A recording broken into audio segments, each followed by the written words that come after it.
Puxa vida, doutor, é nome feio, né? Estranho, né? Complicado. Transtorno do estresse pós-traumático. É para quem sofreu alguns traumas, fatalidades, coisas assim realmente que marcam, né, a vida de homem. E não dá para não ter, não ficar, né? É uma coisa assim, realmente a gente vê muita violência. Estamos vivendo um período de muita violência e a gente tem visto nos canais de televisão aí, nos noticiários, muita violência, né, doutor? Muita Bastante. violência. As pessoas perderam realmente o senso, sabe, de amor ao próximo, de compaixão, matam por coisas tão pequenas, banais e fúteis, né? A população está ficando louca mesmo, né, doutor? E então vamos falar o que é esse transtorno. É um dos tipos, né, de transtorno de ansiedade, é um transtorno crônico e ele se desenvolve a partir do momento que a pessoa passa por um evento traumático. Ou ela passa ela mesma ou ela presencia a cena. A gente pode colocar nessa, por exemplo, uma perda repentina de um ente querido ou a perda de um ente querido que vem passando o sofrimento e que você vai acompanhando o sofrimento. Isso também pode ser considerado traumático? Pode. A perda de um familiar de Apesar uma de ser uma forma... coisa normal, né? Que mostra gente todos os dias, né? Sim. Mas a gente, quando é com um ente querido da gente, não deixa de causar realmente uma comoção muito forte. Isso. Quando a morte é de uma forma mais repentina, ou seja, você não está esperando, isso também pode gerar um trauma, consequentemente pode gerar esse transtorno. E tem estudos também que estão relacionados ao câncer, né? Quando a pessoa recebe o diagnóstico algum familiar, isso também tem estudos indicando que pode gerar esse transtorno na pessoa. E aí, junto com a doença, realmente fica muito mais complicado, né? Isso. Aí os eventos traumáticos que eu estava citando no caso podem ser vários. Geralmente estão associados à violência. Então, por exemplo, a pessoa que passa por um assalto, tem a arma colocada na cabeça, Meu Deus do céu. sequestro, pessoas que trabalham em banco, né, costuma acontecer isso mais na capital, mas Tem muito acontece. afastamento, inclusive, Tem né? muito afastamento. Porque eles estão muito ali, né? Mais expostos a esse perigo, Isso. né? Pessoas que trabalham em banco, em caixas guardas de caixas eletrônicos, né? Pessoas que Exato. saem com mala, né? Antigamente tinha muito disso, né? Aham. Profissionais de De segurança, né? segurança, de caixa, enfim, eles exclusive têm, né, vários Isso. afastamentos de trabalho por causa disso. Inclusive quando acontece no local de trabalho, dá afastamento de trabalho mesmo. Não só afastamento, né, mas dá um afastamento de trabalho. E aí tem vários tipos de situações que podem causar um trauma. Como eu estava falando, esse tipo de violência. Então tem também tentativas de estupro. Isso é horrível também, né, doutora? Acidentes automobilísticos também pode gerar Graves, graves, que você né?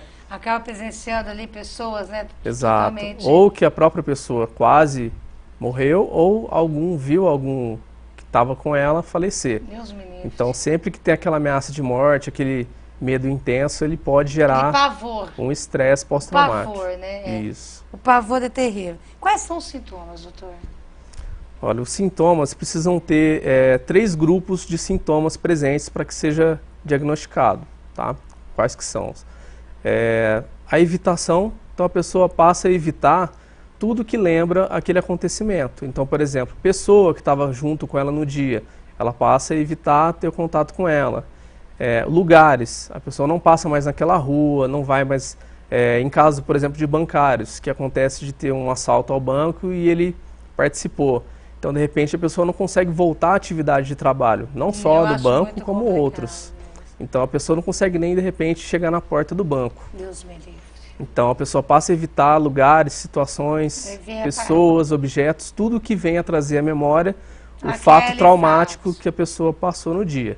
Então, uma classe do diagnóstico, né, evitação, tem também a pessoa tem aquelas reações físicas, né? Ótimo, vamos para as físicas. Semelhantes àquelas da síndrome do pânico, que eu tinha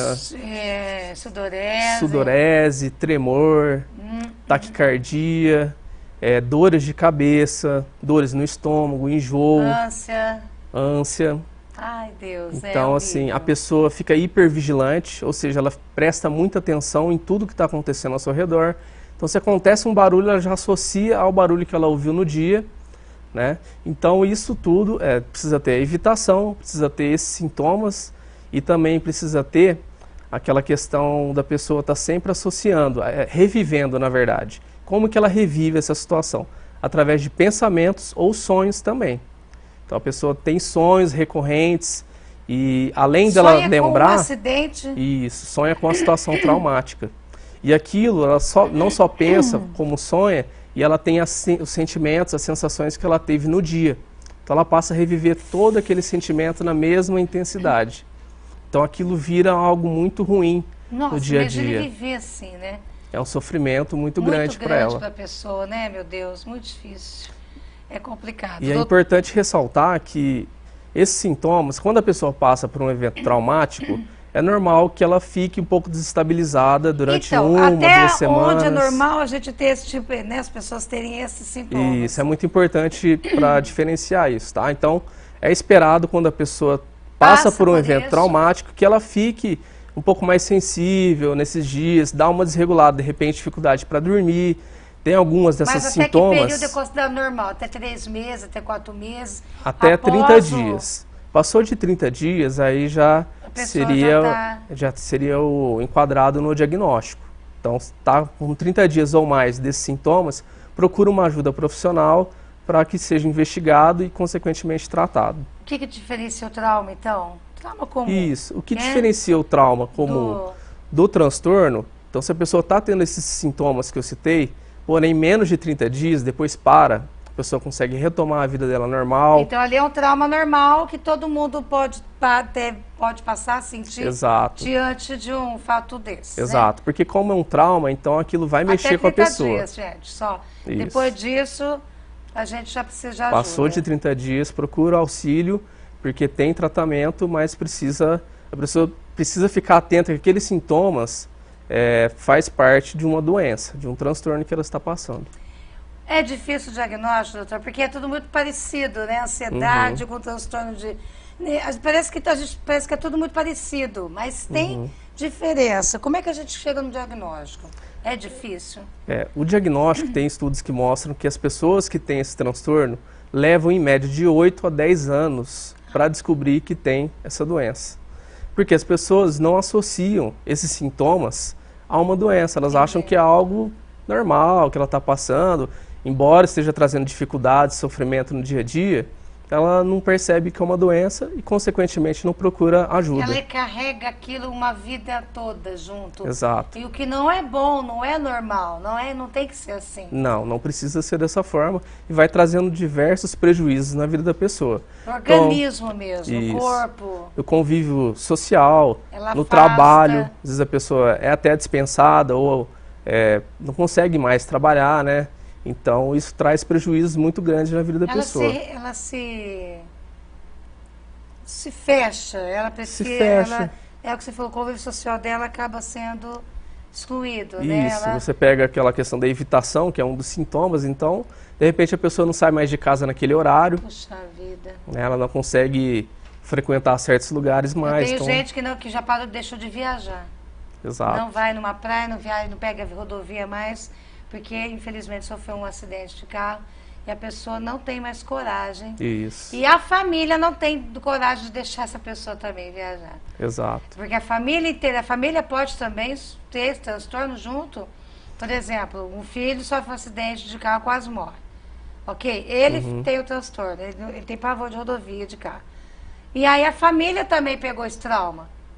Então, ele não deixa também essa pessoa mais dirigir, essa pessoa mais pegar a rodovia. Geralmente os familiares vão ficar com uma preocupação.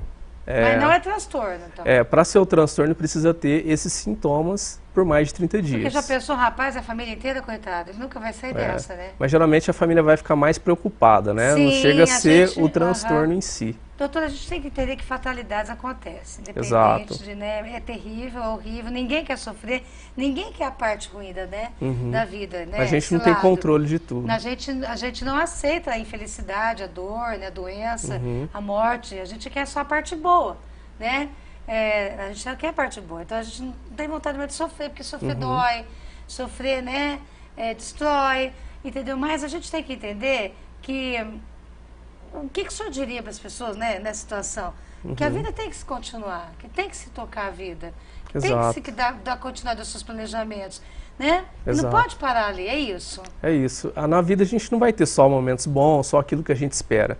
Então, quando a gente tem coisas ruins acontecendo também, a gente precisa aceitar, saber que aquilo faz parte da vida, ter momentos ruins e tocar adiante. Porque se a gente começa a evitar, a se fechar, a gente vai ficar numa espécie de anestesia para as coisas ruins, mas a gente vai perder muito com isso, porque a gente também vai ter vai ficar um pouco anestesiado para as coisas boas da vida também. Exatamente. Então, acaba não olhando o lado bom, positivo da vida, é exato. isso? Fica muito negativo. Uhum, Tem com certeza. pessoas que ficam assim mesmo? Tem. Extremamente negativos. Isso. E essa parte da evitação é uma parte que é fundamental para que esse transtorno fique presente.